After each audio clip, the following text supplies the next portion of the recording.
Everybody, this is Andrea Merida, and I'm joined with Jason Justice today. We are two of the members of the Denver Green Party, and it is down to the wire. It is now October 27th.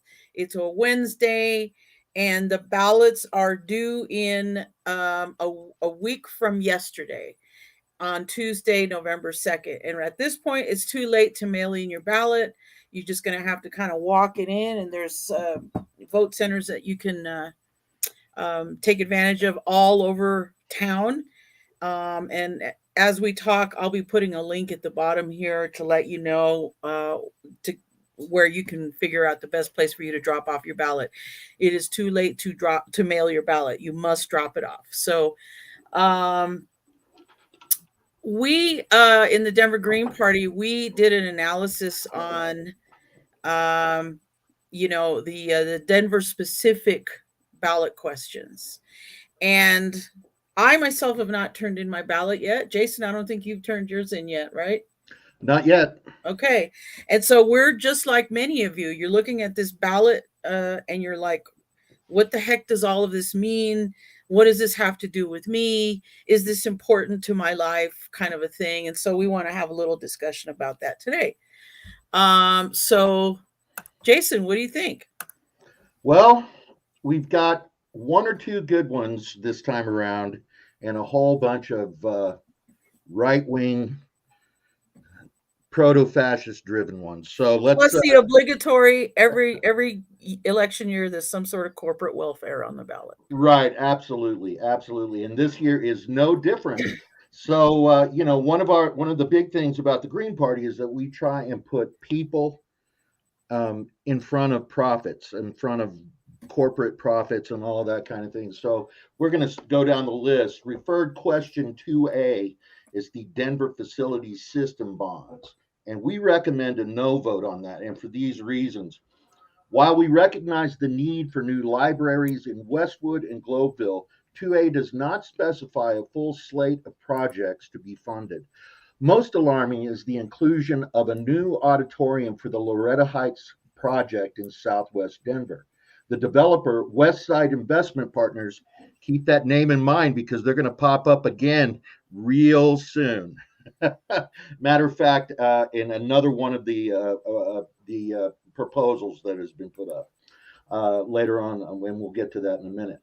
Westside Investment Partners purchased the land, Loretta Heights campus, in 2018 for 16.5 million, and they have recently sold a portion of it for 14.5 million to a home builder, nearly recouping their initial investment. Now 2A wants Denver residents to earmark money to build an auditorium on the property, making the land more valuable to these private interests, while Denverites shoulder the burden of nearly 80 million in debt. So I believe that this bond is for what, 112 million? Am I right, Andrea? Yeah, something like that. But let me back up a little bit on Okay. this. Basically, what you're talking about. So there's this organization called what is it? Westwood West, Development, West Side Investment Partners. West Side Investment, and so this referred question to a. Let's see, which one are you looking at? I'm looking at our recommendations on 2A. Okay. So just to kind of back it up a little bit, those of you who have been in Denver for a long time, you remember the Loretta Heights campus is roughly at Federal and Hampton-ish in Southwest Denver. And that property has been bought and sold several times. Westside Investment Partners actually purchased it in 2018 for $16.5 million. That's an important number. Then they turned around and they sold a chunk of it. I think it was 25 acres or something like that for $14.5 million. And so they nearly made their money back, right? And so Loretta Heights is being redeveloped. And as Jason is pointing out, this question 2A would build a new auditorium with, we incur the debt, and it it improves the property of Loretta Heights for this developer. And uh, well, what do you think about that? I mean, isn't Jason? Isn't doesn't that sound like corporate welfare? I mean, we. What do you think? Yeah, in the city of Denver, just like every place else, we um, privatize the profits and socialize the losses, right? And so we're giving, and these folks, the West Side folks, have a lot of sway in Denver politics because they're developing pieces of property all over town, including they have the Park Hill, the former Park Hill golf course, is part of their part of their portfolio now, and we'll talk about that a little bit later. Um, no more. We're not giving our hard-earned tax dollars to these vultures that increase houselessness, that don't give a darn about working class people in this town, because that, let me tell you, they'll say we're developing Loretta Heights and we're gonna put some affordable housing in there. Well, what is affordable housing? How much does it cost? What you know, they can pretty much do whatever they want to do, and there's not really going to be any affordable housing that comes out of any of these developments. So it's just another. And on top of that, what Andrea pointed out to me was that this bond is for $116 million, something like that. The debt on that is going to be $80 million. So I so $80 million is going to be paid to the banksters. To that seems like, that seems almost like usury. That's almost 50%, almost 100%. Um, what would, gosh, the word is escaping me. 100% usury fee, interest on this investment of $116 million. You don't get that kind of. You go to a bank and get a loan for a house or whatever, you're going to have like a 6 point, whatever the interest rate is. It's not going to be more than 10% of the property that you're buying, and this is going to cost an additional $80 million. Somebody's going to get some money out of this. This very much reminds me of when when Michael Bennett was running Denver Public Schools, and of course Andrea, former school board member, and was very much involved in this. When they put the teachers' pension into the derivative bond market 2 months after the collapse in 2008. And the first thing that happens when they sign the deal to put the pension, to give the pension to Wall Street, $20 million went across the table to the banksters. Hey, thanks a lot. We're going to give you all this money, and here's an extra 20 million. So it's really this kind of stuff in Denver, Colorado happens all the time, and it's got to stop. We need to draw a line in the sand, folks, to make this a better place for the working class in this town. Andre? Well, what's interesting about all of these, it's this whole slate of ballot initiatives or bond initiatives, where they want us to, incur all of this debt and all of this inflated interest payments and things like this for things that we don't really need. And we're going to talk a little bit more like about the Denver Coliseum and that stock show area a little bit later on. But what's really interesting is the way that these folks that are pushing these spending initiatives have really tried to put the face of color on these things, right? And they will drop names, like in this particular initiative in what is it, 2A. Mm-hmm. They quickly inserted new libraries for Westwood and Globeville, right? And so there's these two little tiny projects that, they're in heavily person of color kinds of areas of town to make us feel good. Oh, look, they're being inclusive and they're being fair to people of color and this and that and the other. And yet, the majority of this money and the development that's happening at Loretta Heights in this particular instance is not necessarily for people of color. It's not for students. It's not for low income people because, you know, the city council has been really, really weak in finding solutions to our affordable housing issue. And it's not even affordable housing, it's really low income housing that we're looking for, right? And so, while possibly, maybe there will be a new libraries in Westwood and Globeville, which would be a good idea. Really the lion's share of this money is going to this. We're bearing the cost of the improvement on this privately held piece of land, and I think we should have a problem with that. So we recommend, just to recap that, for question 2A, we recommend a no vote. You just got to do better than that. So, Jason, we also looked at question 2B, the Denver Housing and Sheltering System bonds. We recommend a yes on vote on this.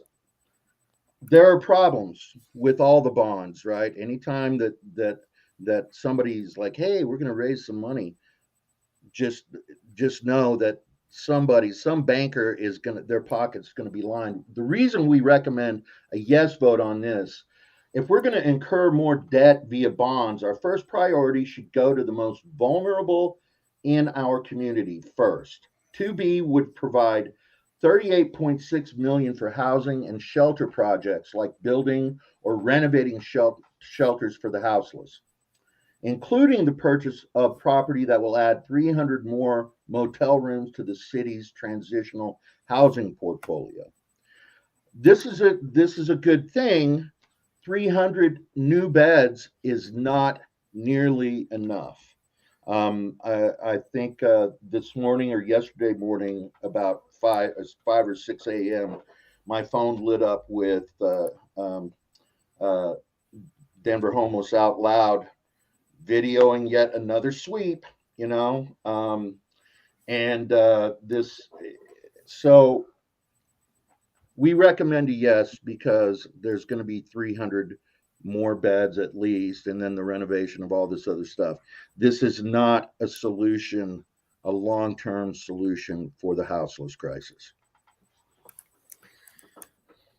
Yeah, I mean, um, this is the thing. I mean, we a city is not intended to run at a profit. So we're always going to be having, especially as the economy, keeps getting bad.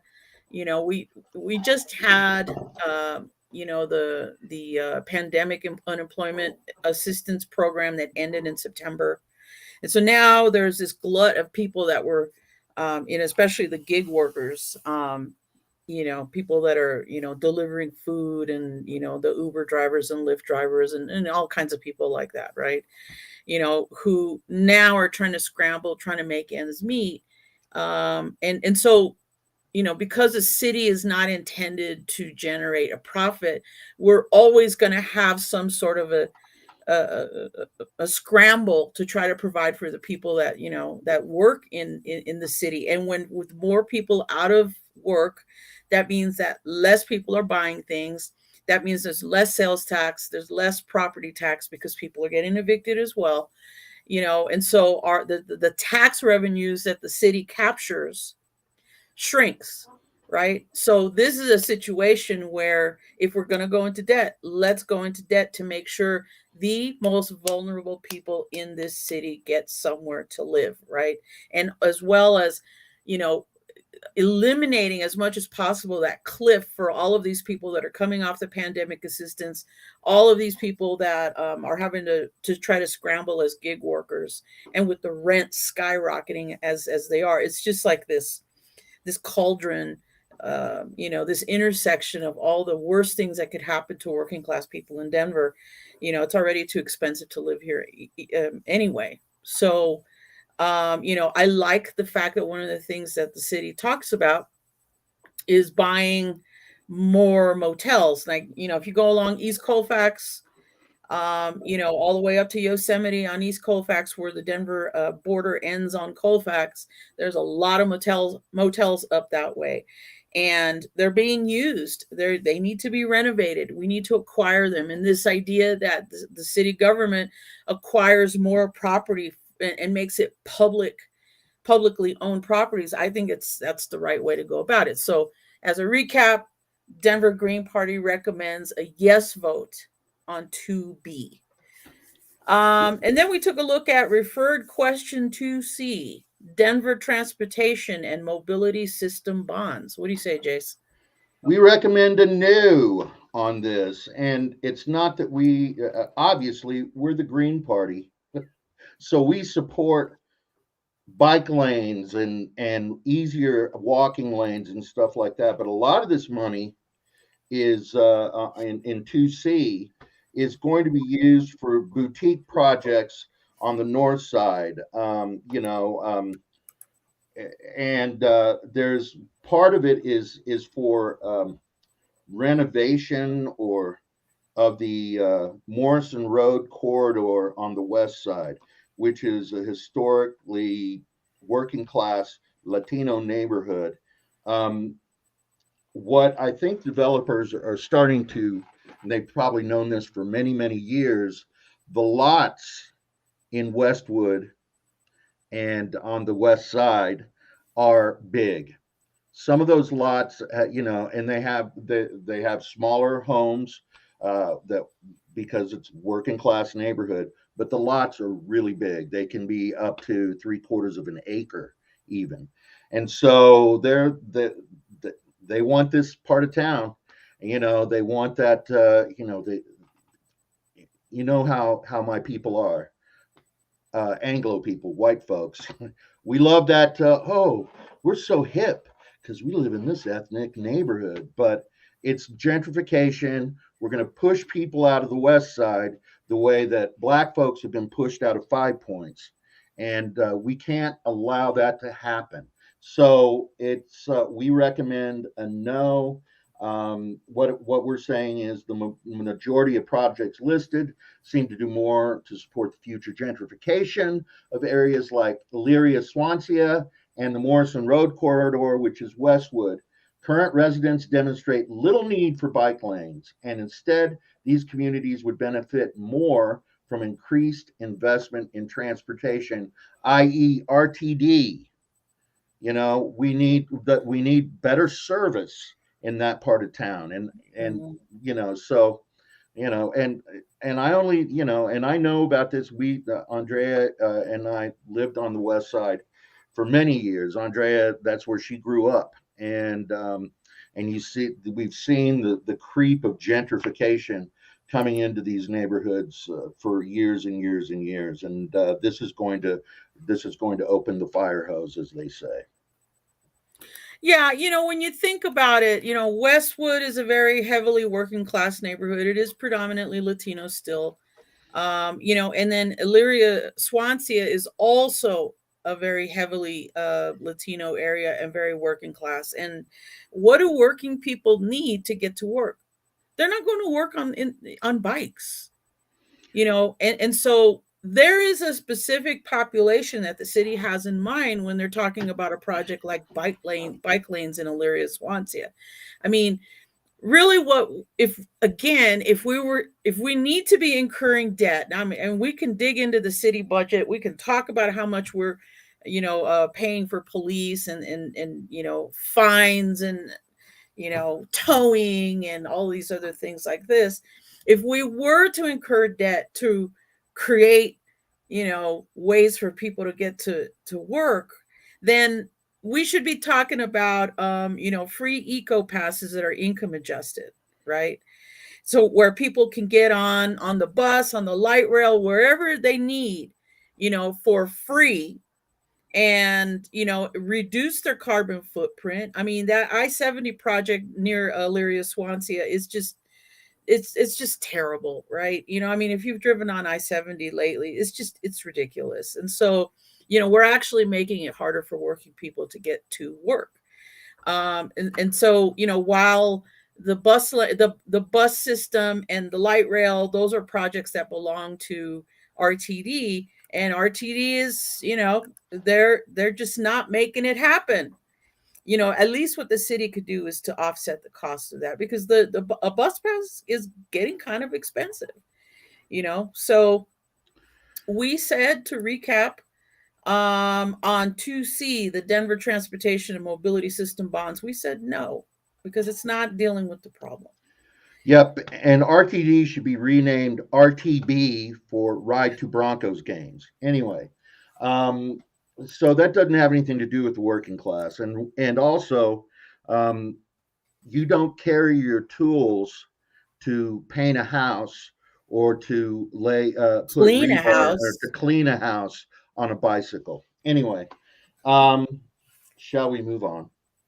Yeah, we also took a look at 2D, the Denver Parks and Recreation System bonds. What a surprise. We recommend voting yes on this one, of course. If we're going to shoulder more debt, we need, by the way, these referendums up to, I think it's F, right up to F, are 450 combined $450 million worth of bonds that are being put out there for right now. So we say yes to this one. Again, if we're going to shoulder more debts, let's our park system is a good reason to do so. 2D would raise 54 million for parks projects all over the city, including rebuilding the Mestizo Curtis Park swimming pool, located in Denver's oldest park, as well as improving park restrooms and other public amenities. This has to happen. We need more green space in this town. We need to support the green space we have. We can't just keep paving over it. And so I think this could be a win for us.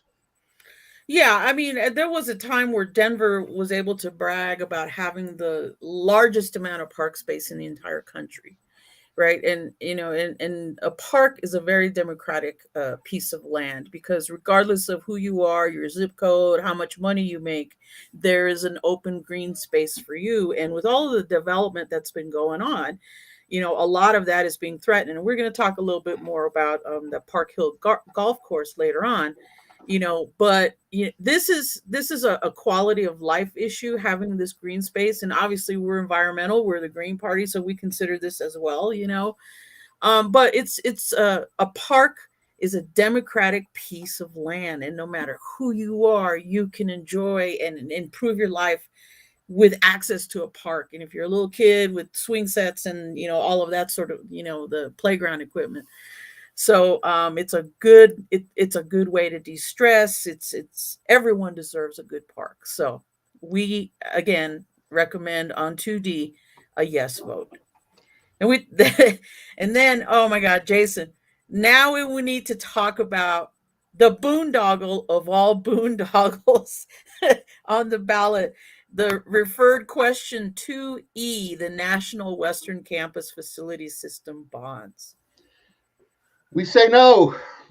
We say no. And you know, as a working musician, sometimes we might get kind of fooled into, oh, that's going to be more gigs and more work for a lot of folks in Swansea, in that part of town. But we recommend a no vote on this, because, and there is a danger that there's a lot of folks in Aurora that are trying to move the stock show out there, or move it farther out, maybe closer to DIA. But we say no on this, because it's the wrong time to ask us to shoulder more debt for a project that does not address the city's critical needs.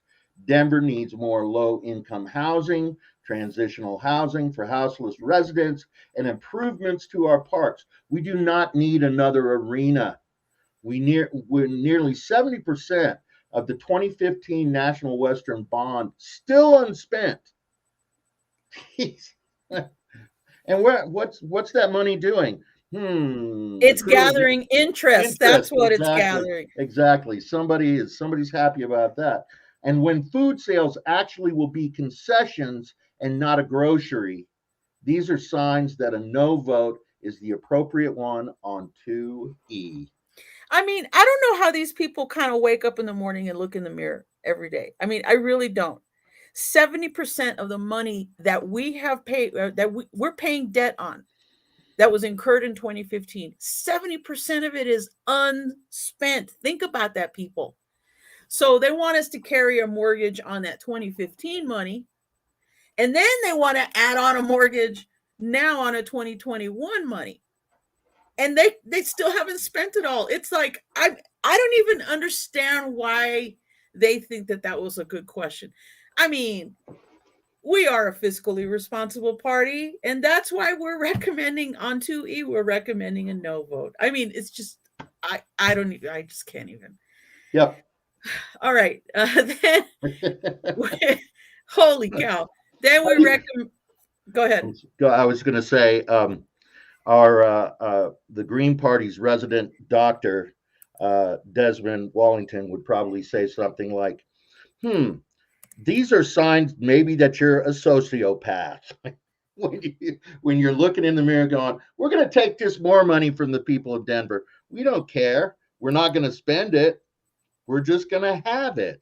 Anyway, so rich people going to be rich. And it's just one or two rich people. And you know, the thing about Elyria Swanty is that, yeah, it's a recognized food desert, and they need grocery stores in the area. This isn't going to do it. No, this isn't going to do it. And you know, and by having Aramark or whoever handles concessions in this town nowadays, or even having these little, you know, glitzy little pop-up shop food thingies that we have, that they don't serve the need of the working class people that actually live in that part of town.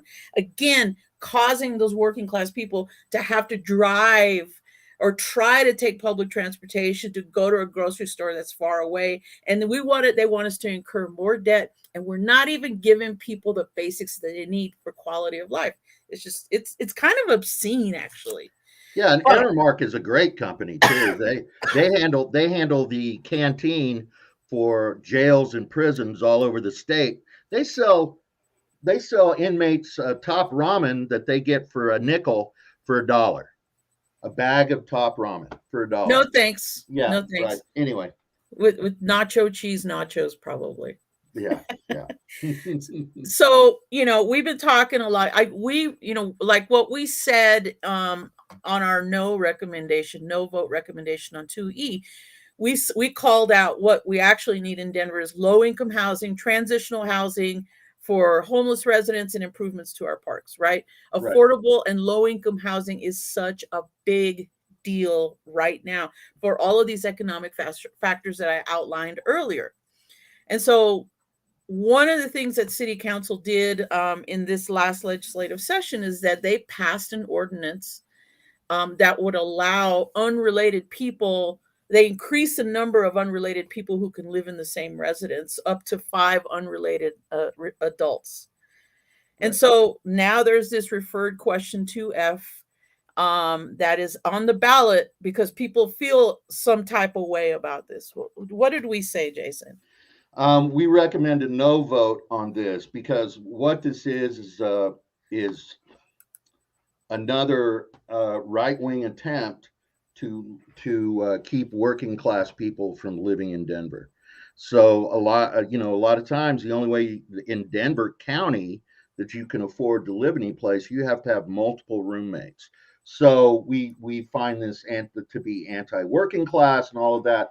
Let me read you what we say about it. The Denver City Council has been weak-willed when it comes to correcting the massive, affordable, low-income housing problem, but they at least maintain the desperate housing status quo by recently passing Ordinance 2020-0888, which allows up to 5 unrelated adults to live in the same residence. The reality is that living with multiple roommates is practically the only way to live affordably in Denver, and we reject the repeal of this bare minimum of ordinances. And this is just, to me, 2F and some of the other referendums that we're going to talk about coming up is part of a concerted right wing effort to, get more traction in the city, to kind of, you know, 5 people living in the house next to you is going to take up parking. And then some maybe weak minded liberal folks, because we're Greens, we're not liberals, we're leftists. And so they'll be going, yeah, parking, and it's like, no, that it's no, no on 2F, y'all, no on 2F. This ordinance 2020 0888 already restricts the number of cars that can, you know, that can park on the street that's associated with a particular address. One of the scare tactics that the proponents of 2F have been saying is, then parking is going to get out of control because there's going to be 3 million cars on a street and this and that and the other. No, no, no. It's already restricted, right? So, of course, if we're worried about cars on the street, then again, we need to be having a conversation about it, improving public transportation here in the city and making it affordable. Hell, we should even have free public transportation, and then maybe people don't need to have a car, right? But that's just the way it is, and it's like the city council has not been able to really move the needle at all to really impact this affordable and low income housing problem that we have in Denver. They do this one thing, and you know then the right wingers, the little pocket of right wingers that are in Denver, want to do this thing, when the reality is that people are already living up to 5 people in a house. You can't afford it any other way, right?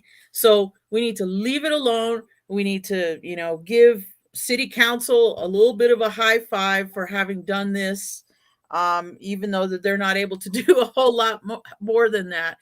So we are recommending, again, as Jason said, a no vote on 2F. Right. Okay. Then that brings us out of the money bags section of the ballot and now into some of these other kind of, local government sorts of things. So there's referred question 2G, fill future vacancies for the independent monitor. What do we say? We say yes. Let me read you what we wrote, what was written here. We prefer community control of the police, not mere oversight. The office of the independent monitor is a relatively toothless office, mostly because the monitor is appointed by the police-friendly mayor. The question would put the power of selecting the monitor into the hands of the mayor-appointed Citizen Oversight Board, which is not much better, but I mean, it's something. This question would put the power of to the oversight board, but with the important check and balance of continuation confirmation by the city council. While the OIM is still relegated to mostly making only recommendations regarding police conduct, at least the monitor's appointment would now undergo a much more democratic process that includes the council members chosen by the people. The Green Party, the Green Party of Denver, um, we believe in community control of the police. We are not, we're not the people running around saying, get rid of the police, abolish the police. That's not us, because crime is going to happen, right? And so we need somebody there to with oversight that can, that can, over hiring and firing. If you get a police like these police officers who won't get vaccinated and they got their big bottom lip out and it's a, my body, my choice, which is freaking ironic coming out of right wingers' mouths, right? But anyway, um, so we do. This is a step in the right direction. But what we absolutely need is community control of the police with subpoena power, with hiring and firing power, and I mean, how many? I was just at the King Supers in our neighborhood and watched this huge steroided up cop. Oh, this some guy, the houseless person, was trying to make it out the door with a loaf of bread, and the cops all like, "You want to go to jail for a loaf of bread?" And I'm sitting there going, "I'm watching Les Miserables right here, right in my own neighborhood. Jean Valjean, get that guy! He stole a loaf of bread." It's these people. The Denver police are dangerous, very dangerous. Yeah, and this is the thing about community control versus a community review board. And really, the Office of the Independent Monitor is an oversight and it's a review function. It does, and the mayor has been the one that has the sole power to appoint that person. It just so happens that this current, or I guess the Independent Monitor just left. I think probably last year, and I think we're having trouble. I don't know if we're having trouble filling the position, but the previous independent monitor actually was kind of a thorn in the side of the Hancock administration, which was great, but they can't really do anything about that, right? Again, we are for community control of the police, not community oversight, community control. And Jason pointed out, we're for, a body that maybe it's elected, should be elected. Will be a great application for ranked choice voting to get to fill those seats. Those people ought to be able to subpoena. Those people ought to be able to hire and fire the chief, if not certain police officers themselves, and to be able to have some sort of control over the training manual. So, like, apparently it's in the Denver police training manual that they don't shoot to maim or shoot to stop someone by maiming them, shooting them in the leg or something like that. It's always center massed. It's always shoot to kill. And maybe that's not an appropriate, response all the time, right? So this is something that's really, really important. And the question of the Denver police and their overtime and the things that happen while they're, being paid off the clock to be bouncers at the club and this and that and the other. Those kinds of things are coming back to the fore again. And so we need a community-led body that directs Denver police, right?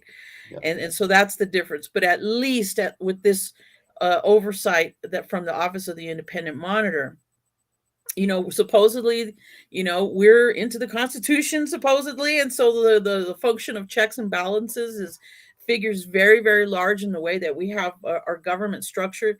This idea that the mayor that is almost solely funded by campaign donations by corporate developers, even though he's a lame duck mayor right now, and that then he would be objective enough to be able to make the right decisions with regard to policing in this town. It's just a little bit absurd, right? And so we need to take that very small reform, and it's not completely meaningless, but but this is a small reform that we can do right now. Take that hiring choice out of solely the hands of the mayor. It goes to a citizen oversight board, and the city council has to approve that choice. Of course, that means that we have to be really proactive about who we put in city council. I think in the last few years, we have, the people of Denver have really stepped up and, made some really important choices. I mean, the fact that Albus Brooks is not part of this makeup anymore is incredibly important, thanks to Candy Sedewaka. And she's not the only one. There's been other, really progressive leaning council members that are really thinking hard about this sort of thing. Yep. We have a long way to go. But Denver Green Party recommends a yes vote on referred question 2G. And this next one, it's too bad that Diz isn't on the line today, but it's the referred question 2H, election day change. We recommend a no vote on this, and this ballot referendum will extend the time period of the runoff election from 1 month to 2 months. The consequences of this measure will allow special interest money to flood our local elections, and we'll talk about that when we talk about school board candidates here in a little bit. Special interest money to flood our local elections and line the pockets of our city council, mayoral candidates, and more importantly, the consultants they hire for their campaigns. Denver deserves better than 2 months of negative campaigning that disenfranchises working class candidates. Consolidation of power by the Republicrats and the Democans, whatever. There's supposed to be a line there. There is no line. The Denver Republicrats. the Republicrats. I love that. And so the Denver Green Party says vote no to extending the runoff election and encourages local activists to initiate an initiative to adopt ranked choice voting as the economical alternative to end the runoff election that costs us close to $1 million. $1 million. That's a drop in the bucket, right? To rich folks and to these political strategists and all of this kind of stuff, but not to us, not to the working class. Um, Andrea, how much did you have to raise for your campaign? How much did you raise for your campaign to get on the school board? This was a long time ago, but it was like $30,000. Right, and now people are raising 25, quarter of a million, half a million, and that doesn't include the dark money that's being poured into these elections. So it's a concerted effort to keep working class people out of out of elected positions. Well, but to be clear, though, I mean, the school board elections wouldn't be impacted by this. What this does is Right, it deals with the runoff election, like the mayoral right, election. And as it is, we have a 1 month runoff period as of right now, between I think the first two or three, the top two, right?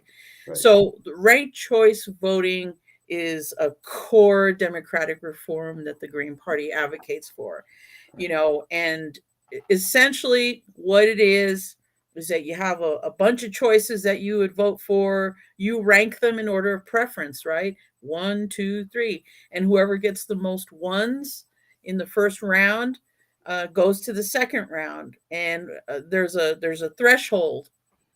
They have to get a minimum number of number ones in order to move to the next round.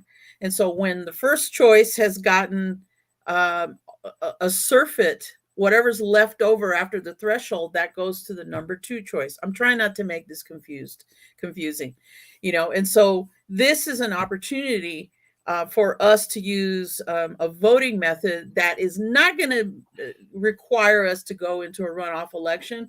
Will not require us to spend more than $1 million on a runoff election and having to deal with. I mean, I haven't turned my ballot in, as I said before, and my phone's been ringing off the hook with the robocalls and the text blasts and stuff like this, which is what they will do if you don't turn in your ballot. But it makes sense to hold off on your ballot until you get advice, like the advice that we're giving you today, right? And so, ranked choice voting is a democratic reform. It's an electoral form that, because of the way that it's structured, right? It's been shown that lower income and candidates of color have actually persevered and been able to do, cross the finish line in many local elections around the country, just because of the more fair way that ranked choice voting is laid out. And they talk about the Green Party being spoilers all the time. Well, if you have the ability to vote for more than one person, then ranked choice voting eliminates the spoiler problem. The other problem is you know the lesser evil effect that we often have to have, because of the way that campaign finance happens in this country, and especially when we're talking about school boards here locally. Remember, there's no campaign donation limit for school board races in Colorado, which oh boy. But at least you could cast a vote for an underpowered campaign that you really like, that you really want to win. And then you can kind of hedge your bets a little bit on an RCV, on a ranked choice a vote ballot, and you could say, well, for my second choice, I'll take this other, person who's a lot more. The campaign is a lot higher power, but I don't really like them as much. And so with ranked choice voting, you actually get to vote for the person that you actually want, right? And without the danger of, oh my God, Denver's version of Trump is going to get elected. No, no, no. If we had ranked choice voting, we would eliminate the runoff election that happens in May. We would eliminate the cost of more than $1 million to, pull off that runoff election.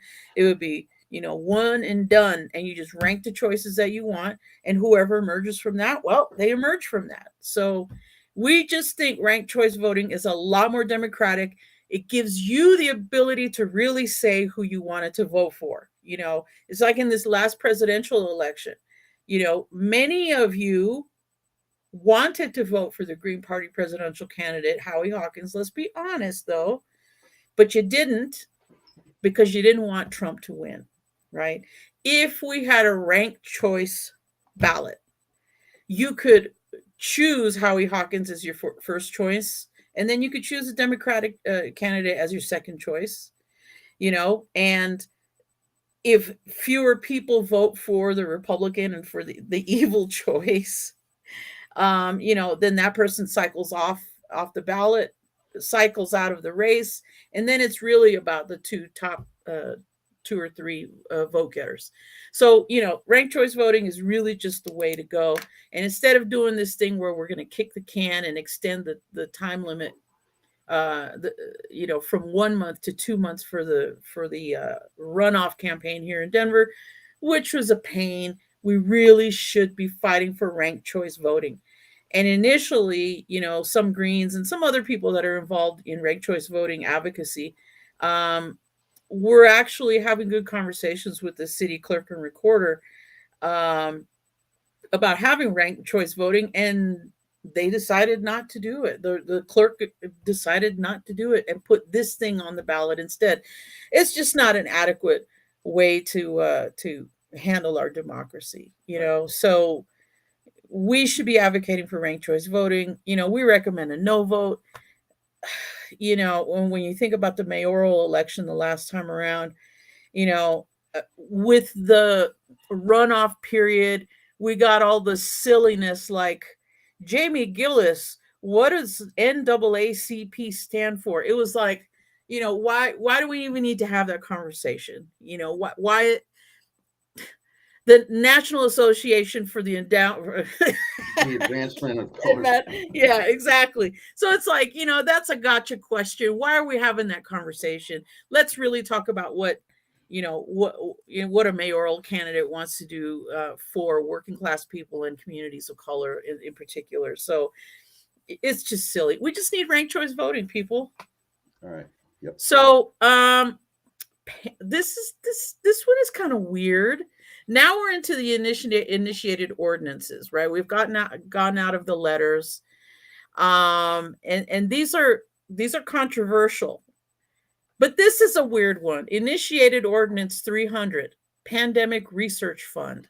So we recommend a no vote on this, and from the fully vaccinated House that this is, we kind of, a lot of science we trust, some science we don't. Eugenics is not really a science that we would support. We don't support this because the purported beneficiary of this is $7 million, which is a drop in the bucket, is the CU Denver City Center. They did not request this funding. Given this, and given the fact that our federal taxes already fund pandemic research at the National Institutes of Health and the FDA, the Federal Drug Administration, we feel this is an unnecessary boondoggle. What this smells like, do you smell that? It smells like somebody has a testing company and they got somebody in city government who's their pal to put this on there knowing they would, that they were going to be a recipient of some of this money, in some way, shape, or form. So we say no. We say no. It's already covered. Everybody, calm down. It's already covered. So Yeah, and what's really weird is that, I mean, I don't know who spent the money to get the signatures to get this thing on the ballot. It's really strange. Supposedly it's $7 million so that CU Denver City Center can do more pandemic research. Okay, but they're not asking for it. And so, why I would rather that we put $7 million toward acquiring more low income housing, buying another building, buying another publicly owned building or a piece of land that we can put some low income housing on. Come on. and more PPE where it's needed, more personal protective I mean, we stuff. we kind of, I'm not against science. I'm all for research and things like that. But our federal taxes, like Jason said, our federal taxes already pay for this kind of research. I mean, come on, seven Yep. million dollars and they don't even want it. No, just so on 300, we're saying no. Then, oh boy, um, what is the name of this group again? West Side West Investment. Side Investment Partners. They are spending so much money getting on the ballot. We're dealing with them so much on this ballot this year. Um, However, we're looking at initiated ordinance 301, parks and open space. And I just wanted, before I turn it over to you, Jason, I just want to explain this issue of conservation easements, right? So when the city uh, wants to preserve green space, they put kind of a lock on a piece of land, and they say this is going to be held for conservation. The city's not going to develop on it. And so, legally, then the land cannot be, dug up and buildings put on it and this sort of thing like this, because again, we have had a tradition in Denver of having a lot of green space, a lot of park space, right? So this initiative, this one, and then the next one is really, when you're thinking about it, is really only about the former Park Hill Golf Course. That's off of York, in Northeast Denver, and that Park Hill Golf Course was owned by the city, as you might recall, and then the city sold it to West Side Investment Partners. But the thing about conservation easements is that it follows the land. It doesn't matter if you own it. That conservation easement sticks with the land, right? So, in initiated ordinance 301, parks and open space. What do you say, Jace? We recommend on 301 a yes vote, and then on 302 a no vote. Let me tell you what we say about 301. We like more democracy, something that the duopolist parties do not like. We believe in more democracy, especially on questions regarding the public commons and land use for conservation. We oppose the sale of the former Park Hill Golf Course and public land. It should only be sold off with the approval of the voters, of the public. As that was a great golf course. I'm a socialist golfer. I'm sorry. That's what I am. It was a great golf course. And it was a great place that folks in that community who did play golf could gather, and get together and do something for themselves. It's And Jason Justice at Park Hill Golf that's Course. right. It's a Cinderella story, young Cinderella here. Anyway, so the public land should only be sold off with the approval of us, right? The former Park Hill Golf Course is still covered by conservation easement that restricts most development on the land, and the current owners, Westside Investment Partners of Loretto Heights fame, purchased the land knowing this restriction was in place. While we understand the need for more grocery options in the area, we also need to protect green space in Denver. Because we cannot trust the city government to manage land use properly, we need this important check and balance that 301 would provide. Can I go on to the no vote then, Well, or do you want to say I something just about want this? to call this little thing. Someone that put this conservation easement thing together and made it an ordinance, right? Um, they were actually very, very intelligent and very and for this question on public land, they were very progressive about it.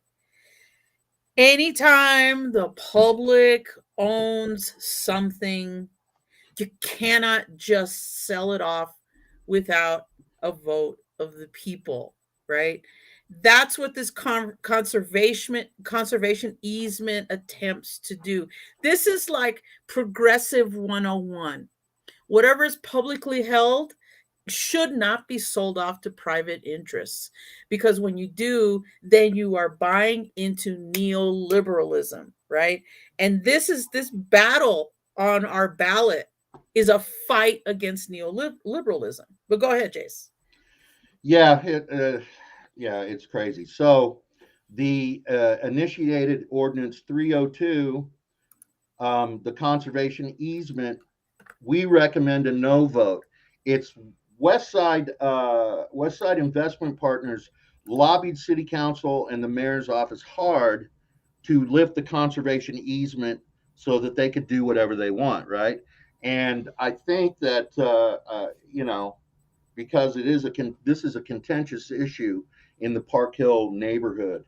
Um, a lot of people want it to stay green, and so what they've done, West Side has done, is they got this 302 on the ballot, got the signatures, and got it on the ballot, and as we stated in 301, in our 301 yes recommendation, Westside Investment Partners purchased the Park Hill Golf Course with full knowledge that a conservation easement is in place. 302 would remove the easement. A deal is a deal, Westside. We call for the conservation easement to remain in place. I applaud, well, I applaud the Denver City Council just this much for resisting the lobbying from these folks, because guaranteed there were a lot of really expensive meals being bought for people in city government by these folks. And hey, you want to go to let's go to the Bronco game. You can sit in our box. That kind of crap that always goes on. So no on 302. No on 302. We've got to take a stand against developers the way we took a stand against Albus Brooks. I mean, who in their right mind thinks it's a sound business decision to be a developer and buys a piece of land from the city, knowing full well that there's a restriction on it? Who does that? You know, and it's almost like this initiative 302 was the oopsie.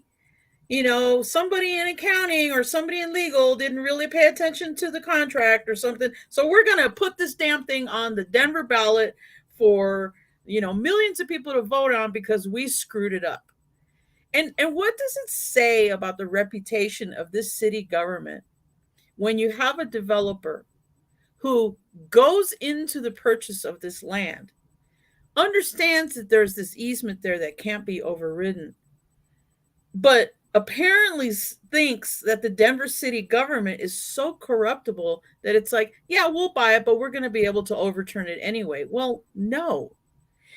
This is a really important battle. And the thing of it is that one of the things that Westside Investment Partners had said is that, oh, well, we're talking about putting a grocery store on that Park Hill property. And there are people in the community, because it's true, that area it's roughly 23rd Avenue and York, right, in Northeast Denver. It's just a little bit north of City Park. If you don't really know Denver, just explain it. It is true. It is vast open land. There really aren't any grocery stores in the area.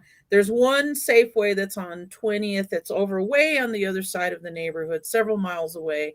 There used to be a Safeway that was over by East High School off of Colfax and York, but that's been gone for a long, long time. You know, Colorado Boulevard is this large expanse that really has needed a grocery store for a long time.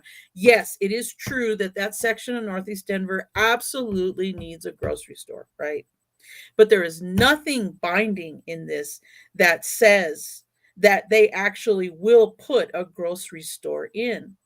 It's very, very similar to what's going on to the stock show area, to the Coliseum. What's the number of that one that we were talking about? The Uh, 2E. It's very Dewey. similar to the kind of bait and switch that's happening at the National Western Campus Facility System for question 2E, right? In which, you know, they're trying to like look like they're appealing to the interests of working class people of color. And that's the justification of why we're doing this.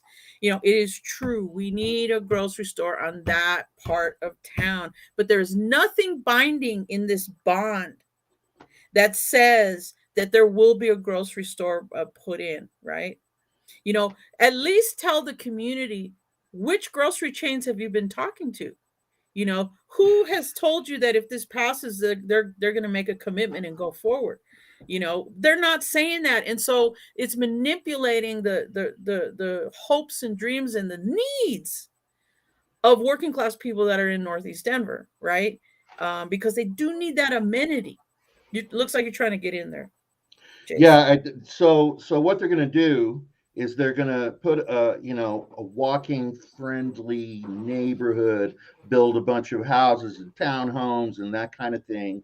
Think, you know, the Stapleton development, which is now what, Park, gosh, what do they call it now? Park, Central Park. Central Park. Yes, thank you, folks, for getting that name changed. Central Park.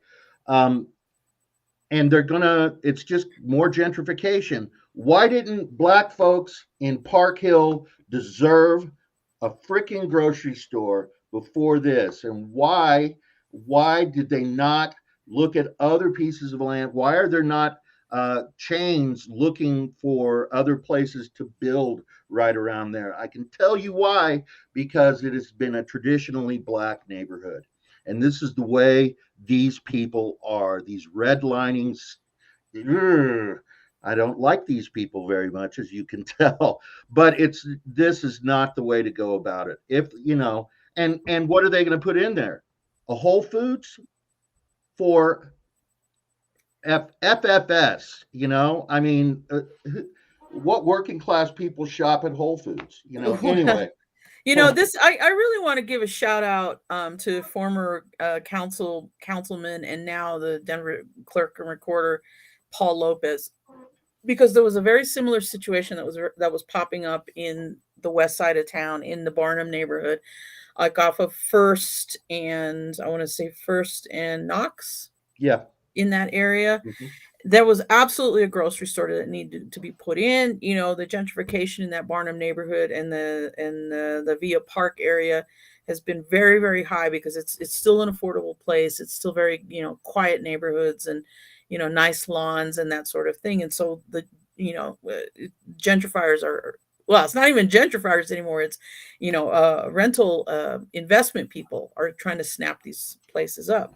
Right. And so he insisted, yeah, we're going to have a grocery store, but what is at that corner right now is a Mi Pueblo market. And it's a market that's specifically geared toward, you know, the Latino families that live there, that many of them are, you know, Spanish dominant, that sort of thing like this. And so it is a place where you can get fresh food right in the middle of Barnum. And this was something that he really, you know, he fought for and won. And so I do want to give a shout out to him for that. And of course, See, you we're know, nice to Democrats every now and then. Come on. you know, but that's the kind of advocacy that's needed for Park Hill, for that Northeast Denver area. You know, um, they absolutely need a grocery store there, and you know, a lot of these are TIF projects. You know, I'm very much against tax increment financing, but you know, there's property along there that really, you know, closer as you get to I-70 on off of Colorado, there's property along there that maybe could be declared blighted, and you know, that would be a good use of TIF because that actually helps the people that live in that area. In that area, I think the newest thing that was built along that stretch of Colorado Boulevard was the Walgreens that's out there. Right. So, and Right. you can't really get groceries at Walgreens. So yeah. No West on Side Investment. 302. Yeah. What's that? No on 302. No, No no, on no. 302. I mean, West Side Investment Partners are trying to be like, the neoliberals of the year or something like this. And we need to get them out of Denver if they're going to keep doing this kind of crap. Right. So, oh man, this one is the one that it just irritates me the most. And it's initiated ordinance 303, also called Let's Do Better. We absolutely 100% recommend a no vote on this. This is part of the march of fascism around this country. And I know you probably people that know me, I may be a little bit hyperbolic from time to time, but this is not hyperbole. This is this little kid. His name is Garrett Flicker. He's one of the co-chairs of the Denver Republican Party. So right there for Green Party members, oh, it's proposed by fascists. So no way, no freaking way. So that makes it reason enough to vote no on it, but it would create a more inhumane situation for Denver's houseless, homeless residents by allowing only 4 sanctioned camping sites for the entire homeless population, now estimated at estimated more than 6,000 in 2000.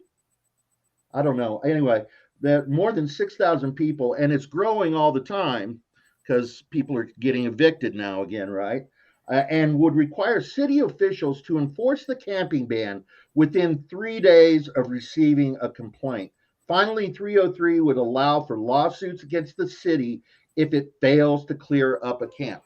This is boilerplate legislation that's going around the country. Think about and you'll see the connection in a minute. Think about the Texas abortion ban. What that does is it deputizes citizens to turn in their neighbor down the street who might be working for Planned Parenthood or that kind of thing. They don't even have to have any. They don't even have to have any proof. Oh, there's a nurse that lives across the street. I'm just going to turn them in because I saw they had a Joe Biden sign out in front of their house. It's that kind of thing. What this is trying to do is to deputize the gentrifiers in this town.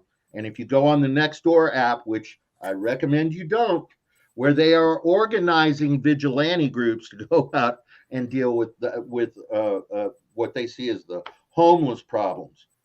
This is the reason this is so scary, not just because of little Garrett Flicker trying to get his right wing bona fides by getting this on the ballot. Not just because of that. These kind of let's create a camp for them someplace out in the hinterland where we don't have to deal with them, like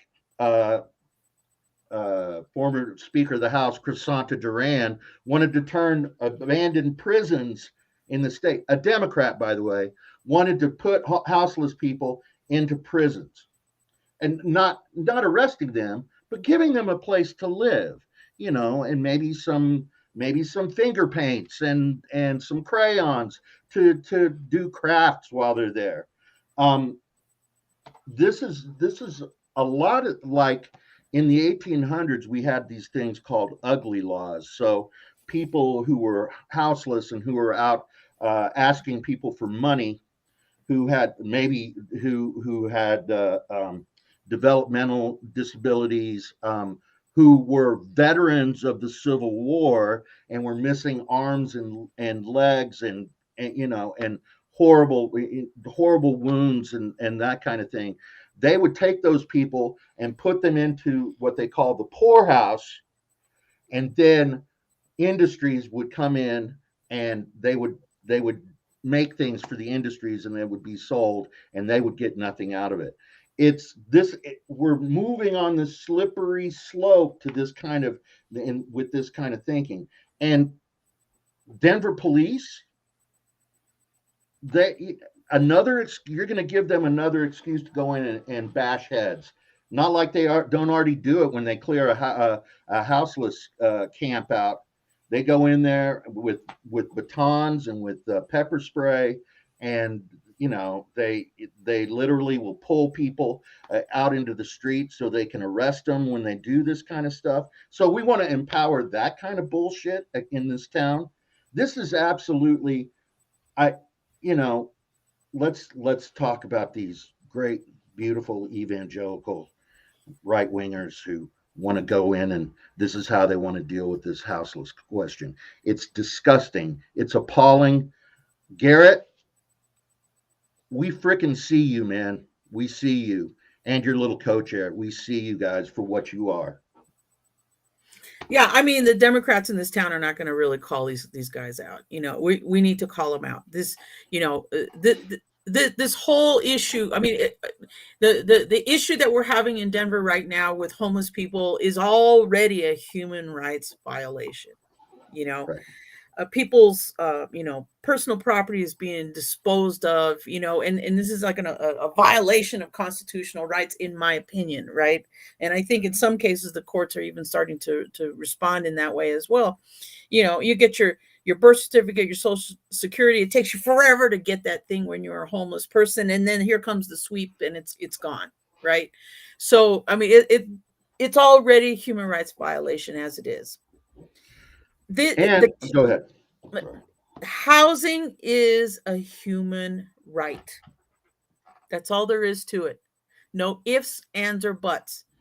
And this is why we are going to be vocally opposed to the fascistic attitude that these Denver Republican Party people are bringing to this city.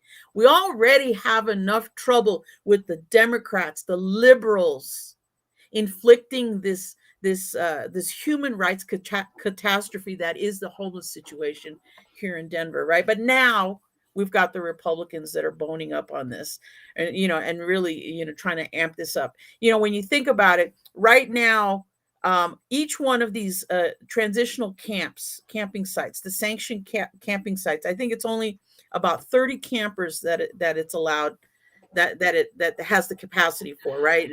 And they get services. The tents are heated, they're up off the ground, they're all this other stuff, but they're tents. People need homes. They don't need tents. But this ordinance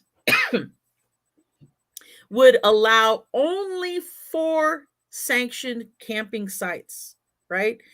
We're only talking about 120 people. And we're approaching 7,000, 8,000 homeless people right now. And this is the solution that the Denver Republican Party has come up with. And this initiated ordinance, if it passes, would allow them to sue the city. We already, for some years, we were the second most violent police department in the country, paying fines out and settlements out left and right because of the excesses of the police department. The police department that Denver Republican Party supports. But now what they want to do is force the public purse to be open by creating a situation where if the city doesn't respond to a campsite within 3 days of receiving a complaint, that they would be open for lawsuits. Thankfully, that's the piece of this that the city government has already started to sue against, right? But this thing about only allowing 4 campsites for 120 people, for thousands and thousands of homeless people in this city, it's just not. It's fascistic, and this is the Republican Party. And the reason why I'm agreeing is because this kind of stuff, where liberal Democrat elected officials like Albus Brooks have exacerbated and came up with this camping ban. No, he didn't come up with it. It's something that's been shopped around with elected officials all over the country. There are camping bans that are popping up everywhere, right? That liberal Democrat and the mayor's office as well created this situation with the camping ban and criminalizing homelessness. They have created this human rights catastrophe that is going on with the homeless people in this town, right? These are Democrats that are doing this stuff. And what are they doing by this? They're handing it off to the Denver Republican Party, right? To be as fascistic as possible. They're just hand in hand in this situation. Jason, you were trying to get in there. Yeah, now the worst part about this, and oh, look at the houseless people. They're drinking, they're using drugs. They are forced to live on the street in all kinds of weather. What do you expect people to do? A lot of these folks are veterans, are freaking veterans. Republicans are all about veterans. No, they're not all about veterans. Support the troops. They're all about hate. And so and this is it's scary that this thing could pass, because it's just, we saw the public lynching of a young black elected official in Tay Anderson, driven by the right wing, driven by neoliberal factions like the Young Democrats in this town. There's a lot more bipartisanship going on here than people realize. These two groups of people, they hold each other's hand, and they are despicable. This is you people look at these houseless folks as being subhuman. No, it's people that run initiatives like this that are subhuman. Anyway.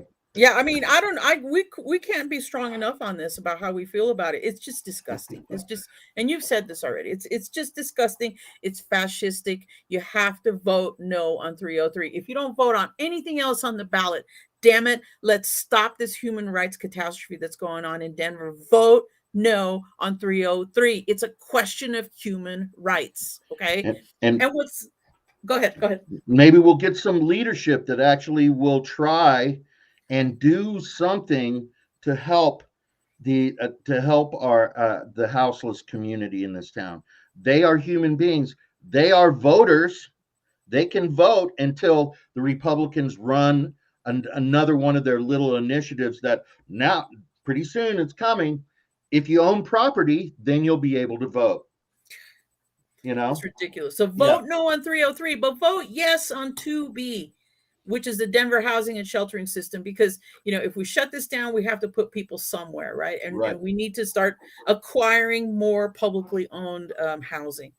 So what I find ironic about 303 from the Republicans and creating more money to be taken out of the public purse to pay potentially for lawsuits.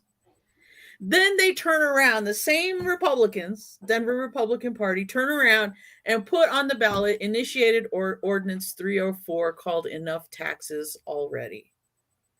If that's not irony, right. What do you say, Jason? So we recommend a no vote on this. So this is another one of, what's his name again? Little Garrett Flicker of the Republican Party.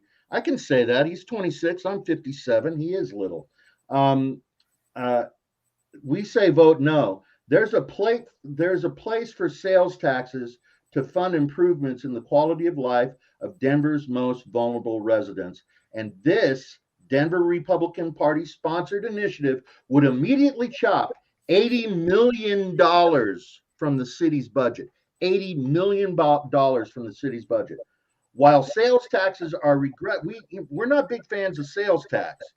Every time somebody will come, when people are trying to run an initiative, like a few years ago, it was we got to put healthy snacks into the food deserts in this town. And we're like, so when they came to us and asked for our endorsement of it, we're like, well, we believe in healthy snacks. We like that. Is there going to be Cool Ranch Doritos? Because we like those kind of healthy snacks. But they were, how are you going to fund the healthy snacks thing? Oh, a sales tax. That's a regressive tax on poor people to get them healthy snacks that they need. So we say the $80 million gone immediately. It's ridiculous. It's time for the city to fund quality of life programs through recreation and lodging taxes, as well as a higher corporate tax rate. Which, wait a second, I'm listening for Democrats calling for higher corporate tax rates. What? Oh, I'm not hearing shit. Anyway, sorry. So no on 304. These guys, they're unbelievable. They just, they're the party of death. The Republican Party, the death party. I don't understand how you sleep at night. Anyway, So I'm putting up here the link to our website, where on the very front of the website you can read what the recommendations for the Denver initiated and referred questions are. And just to recap real quick, we said no on 2A, Denver Facility Systems bonds. We said yes on 2B, Denver Housing and Sheltering System bonds. No on 2C, the Denver Transportation and Mobility System bonds. No, or excuse me, yes on 2D, the Denver Parks and Recreation System bonds. A big old no on question 2E for the National Western Campus Facility System bonds. A no on 2F, safe and sound.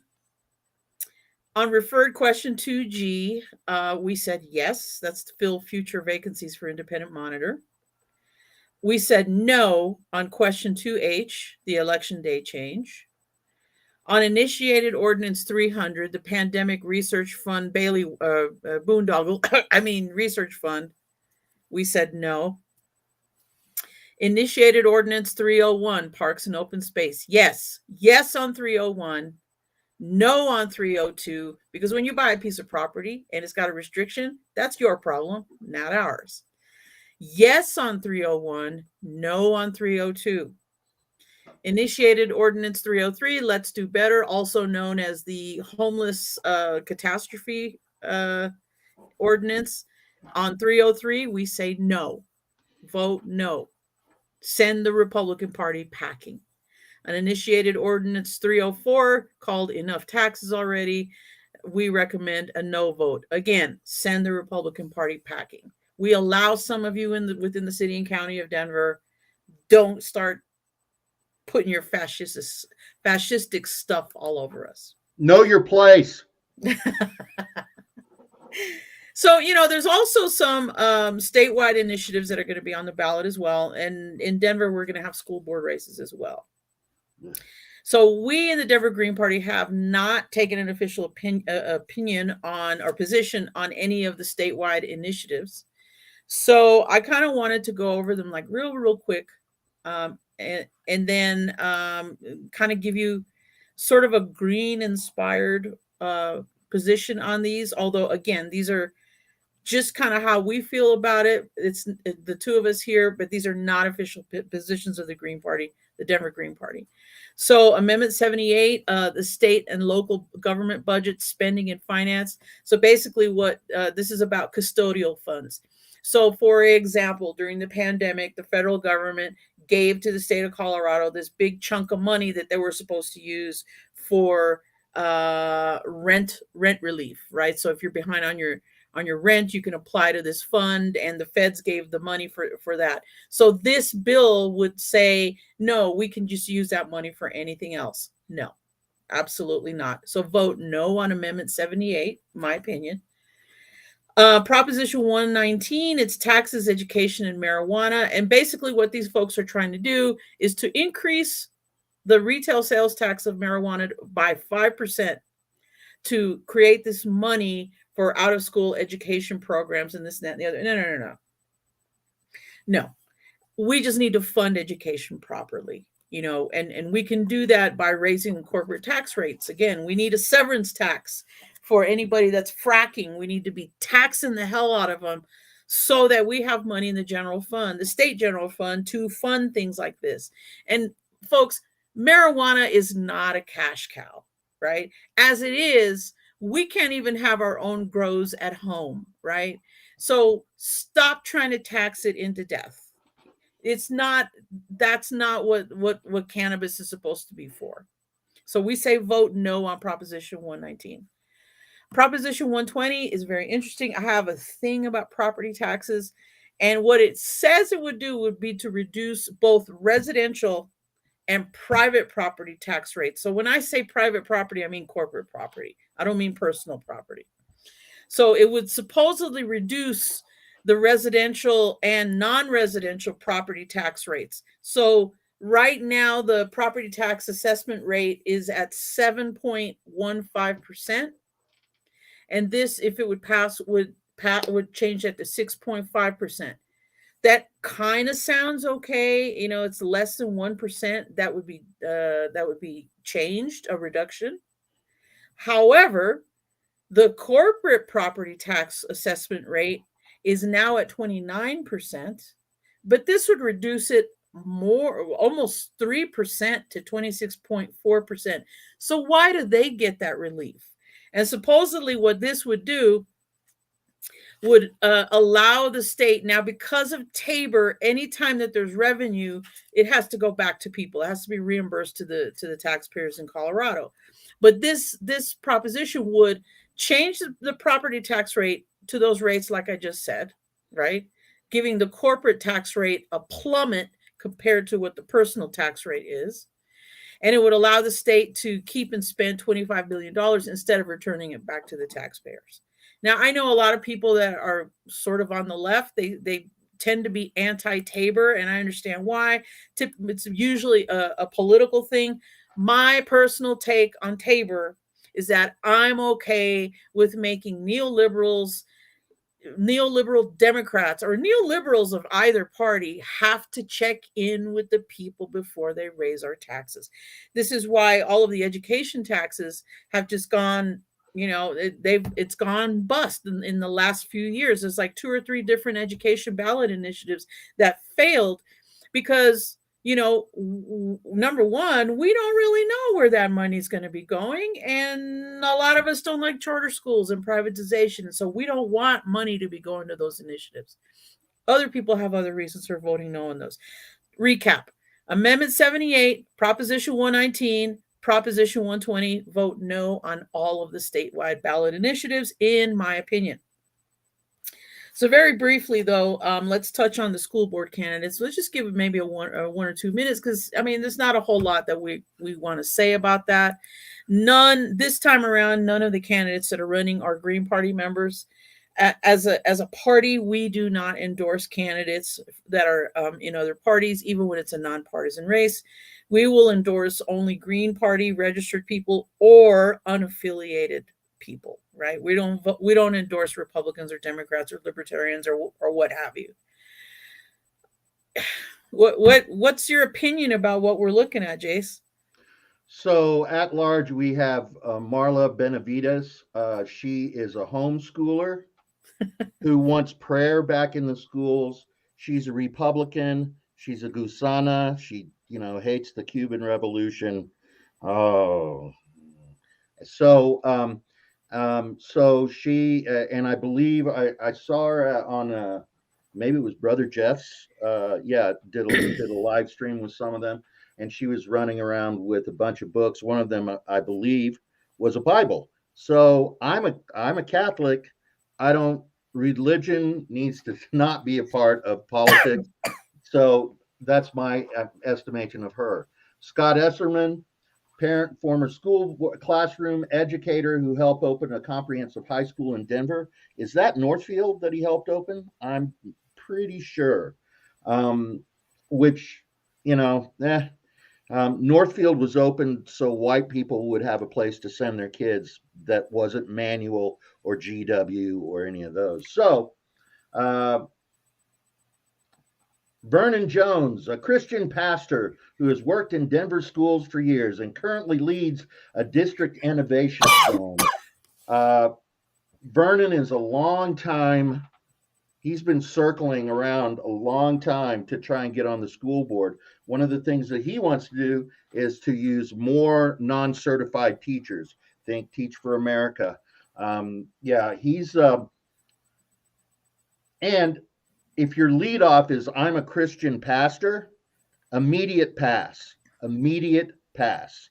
We don't need that kind more of that kind of bullshit in our elected officials. So Jane Shirley, she's interesting, but she's a former teacher, principal, district administrator who once ran a downtown cabaret theater.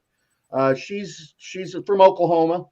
Um, what I didn't, you know, she's not raising any money, so that means that she's not really serious about this. She claims her indigenous side, and what I didn't like was some of Scott Esserman's supporters using the idea of blood quantum, because if you're from Oklahoma, your family's been there for generations. You've got native blood, Chickasaw Nation right here. So yeah, I thought that she was treated pretty unfairly by them.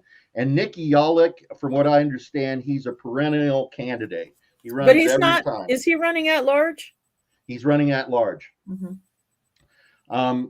Former and what it says about him, former state legislative candidate and avowed progressive political activist.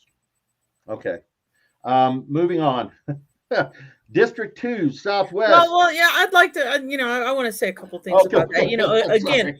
Again, we don't endorse any of these candidates because none of them are green or unaffiliated. We sure as heck are not endorsing the Republican. Let's just forget about that. I think that the two people that you might want to take a look at, the two or three people actually, I think this Jane Shirley person might be somebody that you check out. Um, I think that Scott Esserman, a lot of the left leaning folks in Denver, tend to like him. So, you could do worse with him. And Nikki Yolick, I mean, deserves a look as well. And this is a situation where you really should be voting your values on this. And so, take some time to look at these at-large candidates and see what they're really about. Vote your values on this. I have one last thing to say. Vernon Jones has raised $500,000, and it's all from the privatization people. Yeah. He's in a hurry to privatize our schools. He actually, I'm not going to say that. I'm gonna try not to get sued tonight. Anyway, go after you, man. Yeah, and Jason alluded to the fact that I was on the school board, and I was elected in 2009, and I, cycled off in 2013, and encountered Vernon Jones quite a few times, and he was always on the side of the school privatizers. He kind of makes noises as if he's in for diversity and inclusion. We're not about diversity and inclusion here. We think that that's too lackluster. We're about liberation, right? So you're not going to be finding liberatory politics from Vernon Jones. And so, yeah, he is getting a lot of corporate money, a lot of privatizer money. And he has had a career in DPS in various leadership capacities. He's also been the executive director of the Omar Blair Charter School, and some other places like that. And I have to say he wasn't particularly successful. So this is somebody that keeps trying to get on the school board over and over and over and over, and they're putting a lot of money behind him. And even if you don't know anything about education policy, just the kinds of people that are putting money into his campaign should just tell you no. So go ahead to the next ones. District 2, the mighty Southwest. It used to be my district. That was your district. And we have, um, how do you say Sochi Gaitan? Yeah. Okay, yeah. She's a real estate agent who grew up in Southwest Denver, graduated from a neighborhood high school. Must have been Lincoln, I would assume, or what's the other one in the far south? Kennedy. Kennedy, right? Um, and reads aloud, or I'm sorry, and raised her own family in the region. Ran last time and lost to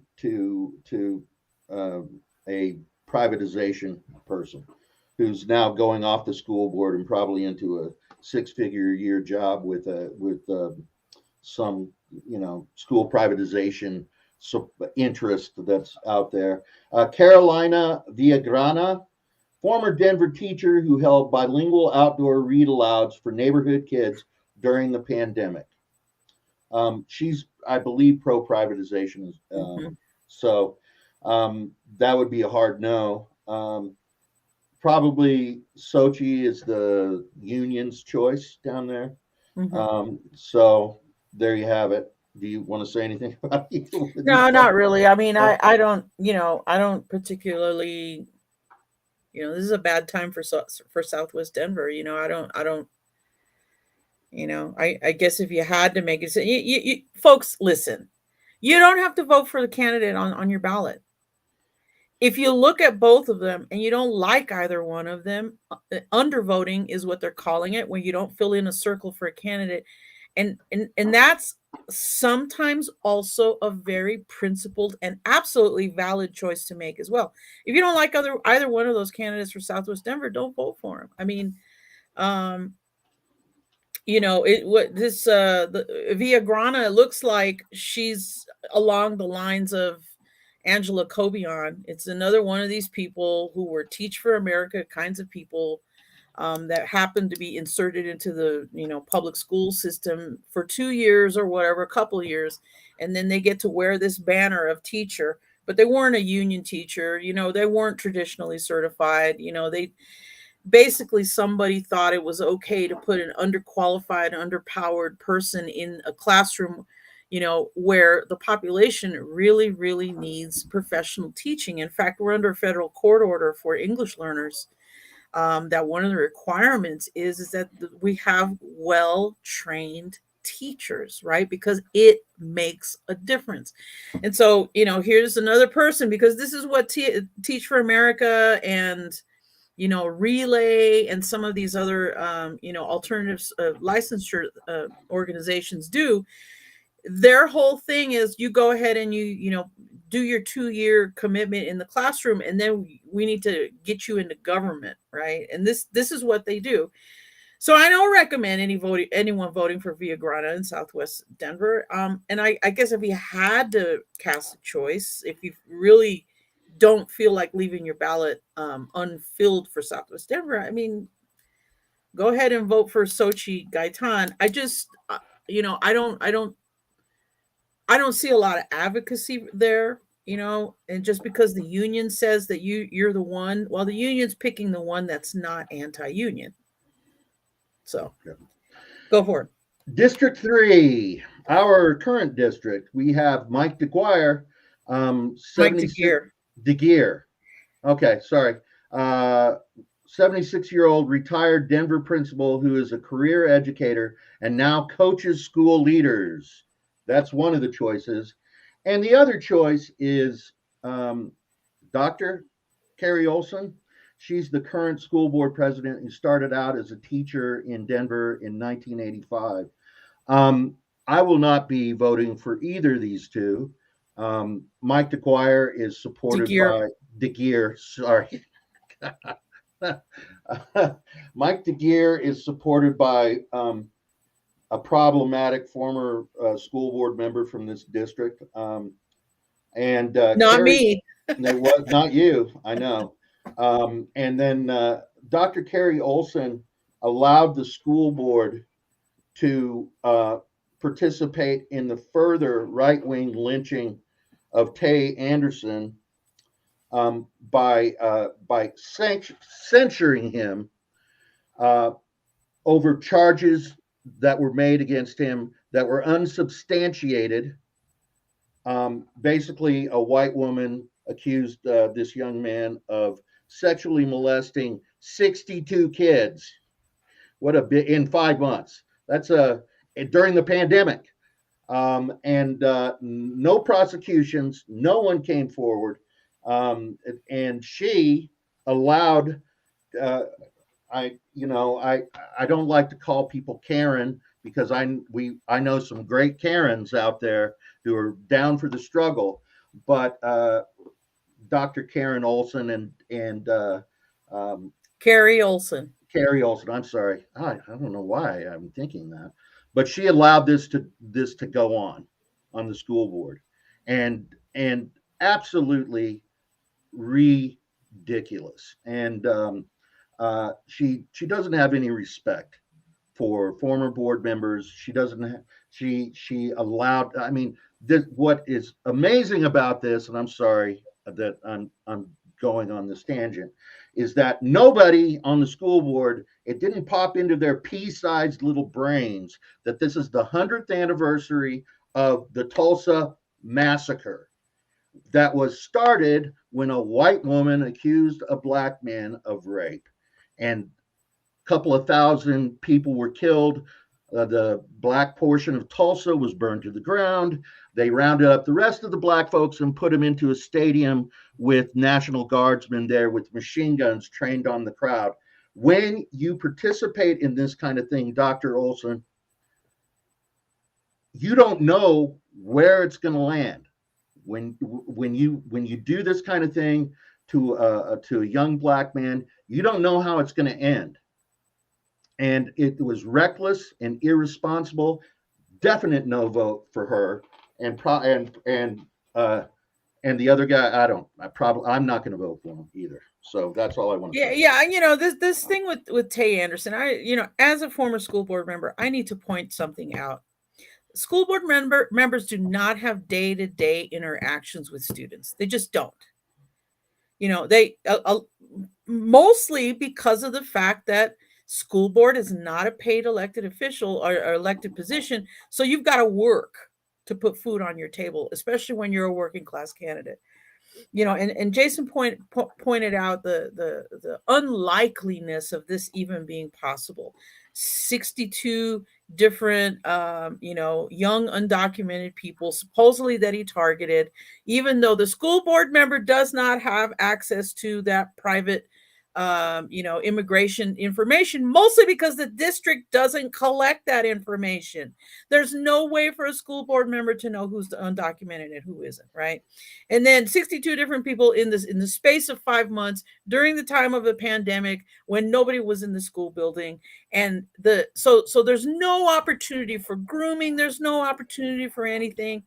When you look at the statistics on, we know that sexual assault is something that doesn't get reported very much. And actually, the statistic is that something like 10% of all sexual assaults actually get reported. And so there's 62 people. 6 people would have been the norm to come forward and report. There weren't 6 people that came forward and reported. There wasn't even one person that came forward and reported. So when they say this is a high-tech lynching, that is absolutely true, especially when you consider the fact that the people that have been agitating for this the most are avowed fascist activists. These are people that, that they're all for the January 6th stuff. They're screaming about masks at the other, school board meetings around the state and around the country. They're screaming about critical race theory being taught in our schools, which we'd like to refer to as actual American history, unvarnished American history. So these very same people that are initiating and orchestrating these attacks against Tay Anderson are people that are involved in these other fascistic kinds of things as well.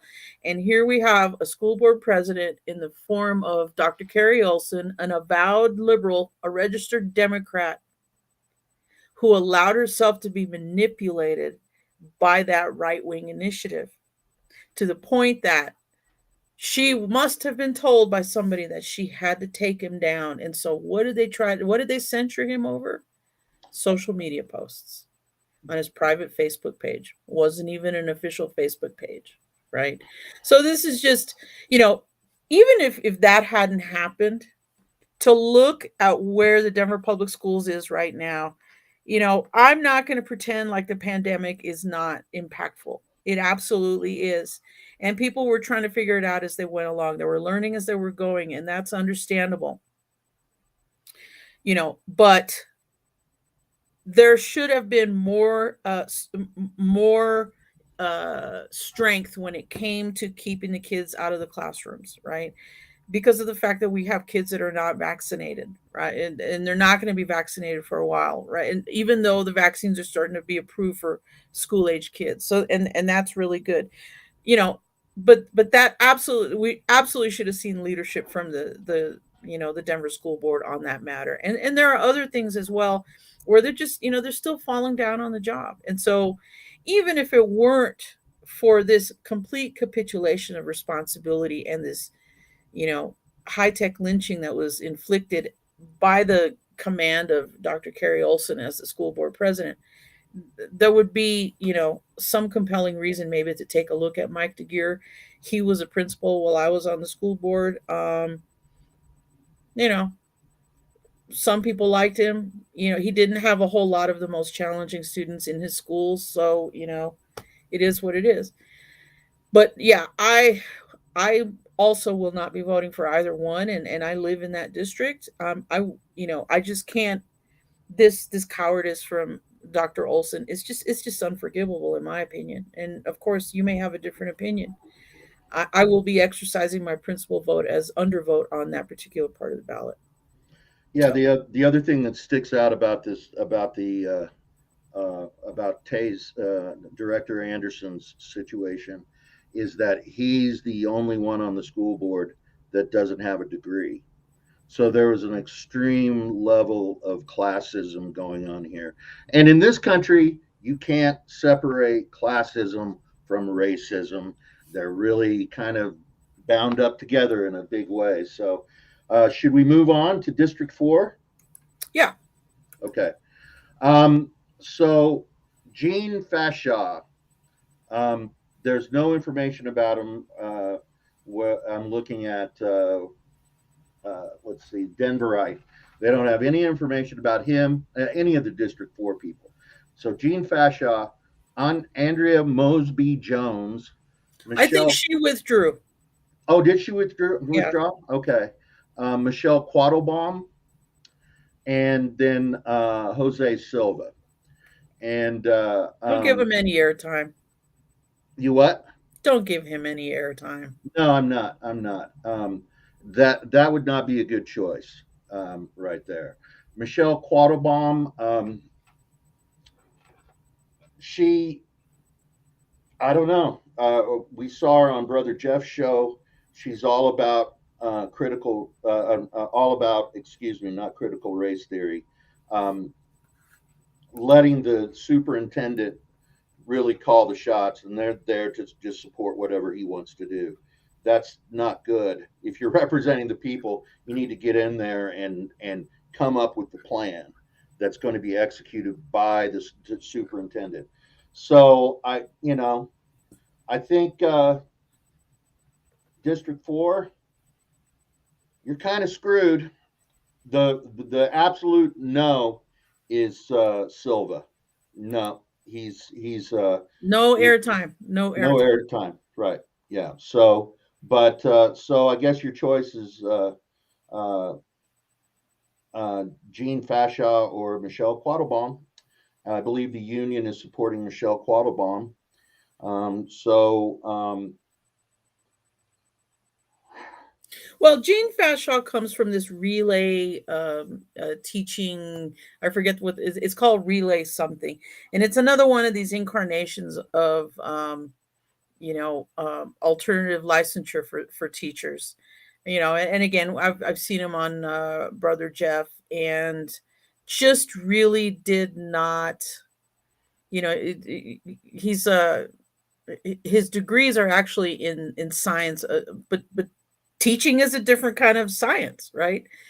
And so this was the kind of thing where they took him as a college graduate and they pushed him through a master's program through relay and gave him an alternative licensure and plopped him in a classroom. And so now all of a sudden he's qualified to run the school board or be on the school board. I don't agree with that. I think he's a nice enough guy. I think he's got a good heart, but I'm sorry, if we're going to have a teacher, we need to have a teacher that's been in the trenches for a while, right? And the issues of innovation schools and charter schools, those are all neoliberal things. Those are economic decisions, and they don't have anything really to do with what is actually needed to teach kids. Michelle Quattlebaum was asked a question about whether or not she would sell off DPS property. And she said something about, like, yeah, we'd have to look at all of that, and basically saying that she would entertain that idea. The Green Party does not support selling off public assets. We do not support it, right? And the problem with the school board is that they have a larger portfolio of property than even the city of Denver has, right? But it's property that we have paid for. And all it takes right now is a vote of 7 people to decide whether or not to sell a piece of land off. It's already a very undemocratic situation. We already give charter schools space in our schools for free. So already the property is not being managed correctly, and so it kind of gives me pause when I hear someone who's supposed to be left leaning, at least is supposed to be a liberal, that seems to be open to sell off public assets. That's someone that really hasn't thought all that much about uh, government and what government is supposed to do and what government's responsibilities to the people actually is. So I don't know. We're not able to really say much about that. We're not really being helpful, and I have to say, with these school board candidate races, this is not necessarily an impressive ballot this year. It's a little scary, actually. The one of the things that, and I believe it was Gene Fasha and Michelle Quattlebaum, they were on Brother Jeff's together. Um, when they were asked, how they would have dealt with Tay Anderson, they both gave a non-answer, and then Brother Jeff was gracious enough to ask them my follow-up question, which was, "You didn't answer the question about Tay," and then they went on and they didn't answer the question again about Tay. Um, and you, I mean, I don't understand. You know, take a take a stand, especially if you're uh, uh, what a bi BIPOC person, right? And this obvious hate crime is going on. Take a stand on it. Take a stand on it. And neither of them would do that. So that tells me they're going to be malleable in other directions. They're talking about selling off 13 schools in DPS. That is a lot, and all of those schools are in in working class neighborhoods in the Southwest. On the West Side, and this is dangerous.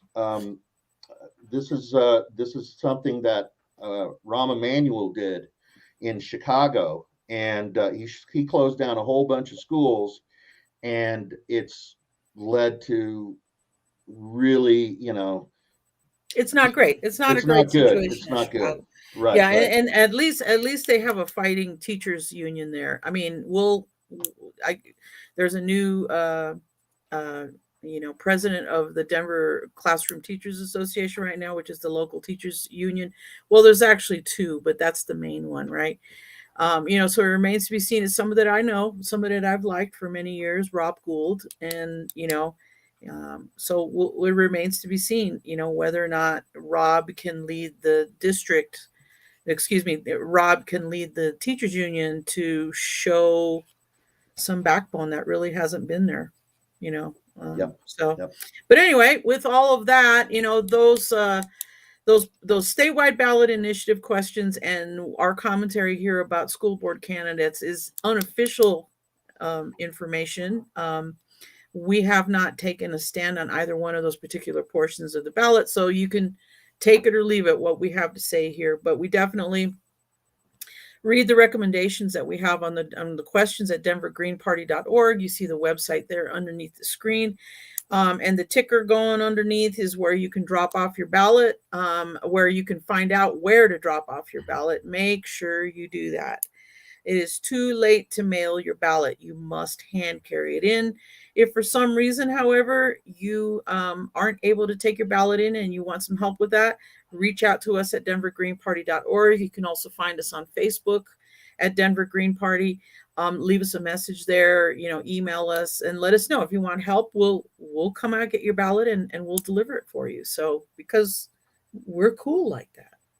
But anyway, on behalf of Jason and myself of the Denver Green Party, we just want to tell you thank you for taking the time to listen to this and chewing on these ballot questions with us and entertaining our recommendations. And get those ballots in, folks. Let us know if you need help with them, but let's vote. Thank you. Good night.